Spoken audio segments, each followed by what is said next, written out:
Ilmu tauhid beserta konsep dasar ilmu tauhid.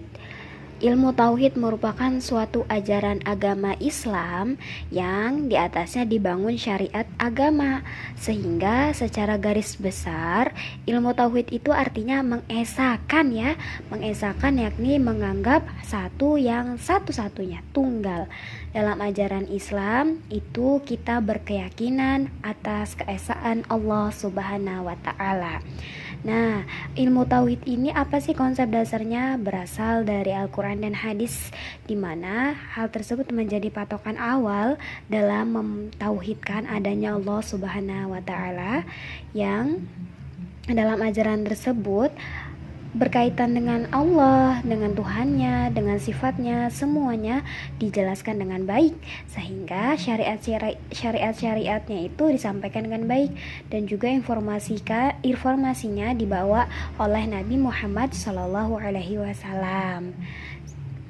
Disyariatkan pula bahwasanya ibadahnya harus dilaksanakan setelah kita bertauhid, kita melaksanakan secara nyata, yakni kita harus bisa menjalankan ibadahnya. Itu adalah konsep tauhid yang kita harus tanamkan sejak dini pun. Tauhid sudah ada sejak adanya Nabi Adam. Dan bagaimana ya keadaan tauhid pada zaman Nabi Muhammad sampai dengan sekarang? Pada zaman Nabi Muhammad SAW banyak sekali yang disusun peraturan ataupun menetapkan pokok-pokok Islam yang berasal dari Al-Quran, diturunkan oleh Allah, yang menyebarkan serta membangun kedaulatan Islam. Nabi Muhammad menggunakan metode dakwah dengan metode sembunyi-sembunyi, secara terang-terangan, politik pemerintahan, surat menyurat, peperangan, pendidikan, dan juga pengajaran agama. Di mana tauhid diajarkan di sini, Nabi Muhammad menggunakan metode dakwah, mengedepankan dan menanamkan ketauhidan hingga memperbaiki akhlak manusia. Pada dasarnya, Nabi Muhammad menjauhkan para umatnya dari perpecahan serta menghindari berbagai perpecahan yang dapat menimbulkan kekacauan bagi umat manusia.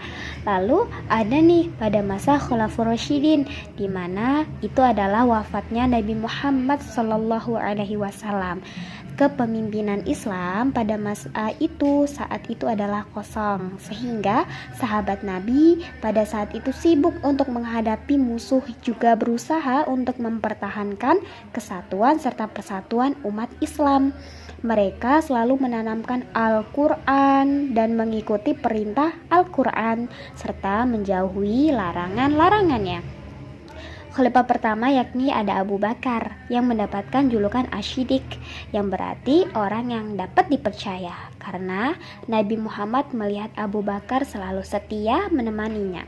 Meskipun pemerintahan Abu Bakar tidak lama, namun Abu Bakar dapat memperluas dakwah yang menanamkan ketauhidan bagi umat muslim.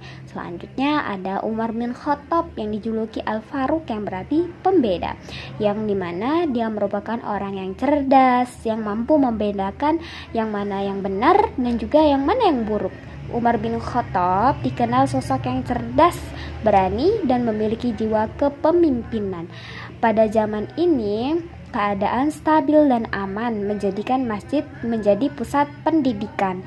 Telah terbentuknya pusat pendidikan di setiap kotanya. Lalu ada khalifah yang ketiga, Utsman bin Affan, yang dijuluki Dzul-Nurain, yakni memiliki dua cahaya, yakni adanya memodifikasi Al-Quran menjadi mushaf Al-Quran. Kemudian semua naskah Al-Quran dikirim ke daerah-daerahnya, dan Utsman memperoleh wilayah dan juga membentuk angkatan laut. Khalifah yang keempat itu ada Ali bin Abi Thalib, yang merupakan sepupu sekaligus menantu Nabi Muhammad SAW. Pada zaman ini pendidikan Islam, Ali bin Abi Thalib selalu berpegang teguh pada prinsip pokok Nabi. Ali memiliki akidah dan tauhid yang sangat baik. Namun semakin lama akidah dan tauhid yang dimiliki Ali tumbuh menjadi motivasi ambisius. Maka dari itu Ali bin Abi Thalib dalam pemerintahan Islam berkembang. Buktinya Khalifah Ali mampu mengembangkan ilmu pengetahuan, ilmu hadis dan lain sebagainya. Dalam mengatur masa pemerintahannya, Khalifah Ali ini mengganti beberapa pejabat yang kurang cakap dalam memimpin pemerintahan. Nah, pada zaman Ali tersebut banyak sekali pemecahan pemahaman politik, di mana dengan kekhalifahan ini puncak dari peperangan yang terjadi pada masa pemerintahan Ali yang terdapat perpecahan 3 golongan, adanya Syiah, Khawarij, dan Sunni di dalam tauhid tersebut. Namun sepanjang perjalanan kehidupan adanya perpecahan tersebut, maka 72 golongan tersebut telah Allah nisbatkan. Yang akan selamat adalah 1, yakni dari 73 golongan.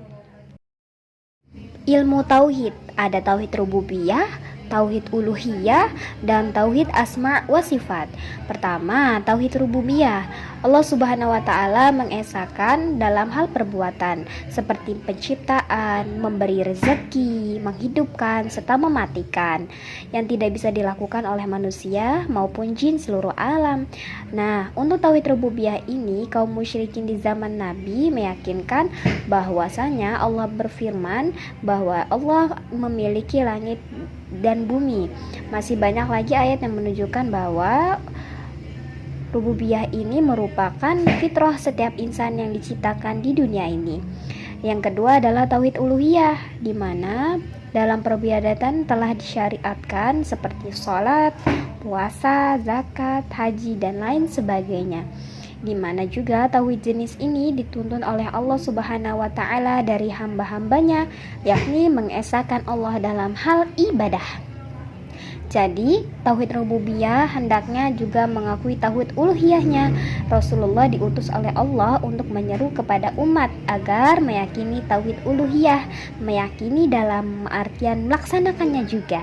Ketiga, tauhid asma wa sifat, yakni menetapkan nama-nama dan sifat-sifat untuk Allah dengan yang telah ditetapkan oleh Allah dirinya maupun telah ditetapkan oleh Rasulullah.